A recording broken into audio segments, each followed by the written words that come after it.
કોંગ્રેસના ખેડા લોકસભા ઉમેદવાર કાળુસિંહ ડાભી ગુરુવારે ઉમેદવારી પત્રક ભર્યું હતું, જેમાં તેમના સહયોગમાં કોંગ્રેસના પ્રદેશ પ્રમુખ શક્તિસિંહ ગોહિલ ગુરુવારે સાક્ષર નગરી નડિયાદમાં આવી પહોંચ્યા હતા અને હેલિકોપ્ટર દ્વારા તેઓ આવ્યા હતા અને કોંગ્રેસની સરકાર બનશે તેમ જીતનો વિશ્વાસ વ્યક્ત કર્યો હતો અને કોંગ્રેસના ઉમેદવાર ખેડા લોકસભા બેઠક પર કાળુસિંહ ડાભી જંગ બહુમતીથી જીતશે।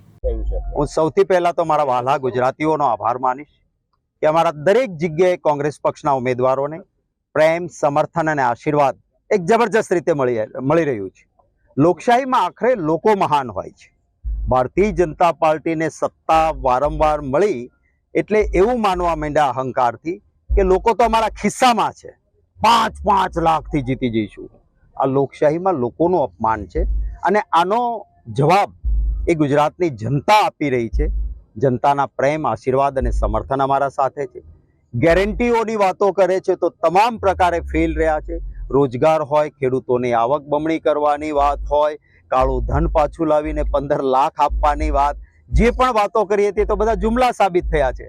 10 વર્ષમાં કંઈ નથી થયું અને હવે નવી વાતો કરી રહ્યા છે એને ગુજરાતની જનતા નહીં સ્વીકારે। કોંગ્રેસનો એક સકારાત્મક એજન્ડા છે। મહિલાને પરિવારમાં 1 લાખ રૂપિયા વાર્ષિક આપવાના, 30 લાખ નોકરીઓ ખાલી છે, કોંગ્રેસની સરકાર બને તરત ભરવામાં આવશે। યુવાનને સ્ટાઇફંડ પેટે વાર્ષિક 1 લાખ રૂપિયા જો રોજગારી ન મળે ત્યાં સુધી આપવાનું એલાન કરેલું છે। ખેડૂતો માટે જીએસટી જે આજે ટ્રેક્ટર લે કે સાધનો લે છે એના ઉપરથી એ દૂર થશે। આવી એને એક સકારાત્મક બાબતો છે। જરૂર લોકોના સમર્થનથી કોંગ્રેસ માટે ખૂબ સારો જ્ઞાતિવાદી સમીકરણ અત્યારે જે ચાલી રહ્યું છે તેમાં કેટલો ફાયદો કોંગ્રેસને થશે? તમામ જ્ઞાતિ, વર્ગ, ધર્મનો પ્રેમ, આશીર્વાદ અને સહકાર કોંગ્રેસની સાથે છે, કારણ કે તમામ વર્ગ, ધર્મ, જ્ઞાતિનું અપમાન એ ભારતીય જનતા પાર્ટીએ કર્યું છે। Thank you. Satish Christian, Divyang news, Nadiad.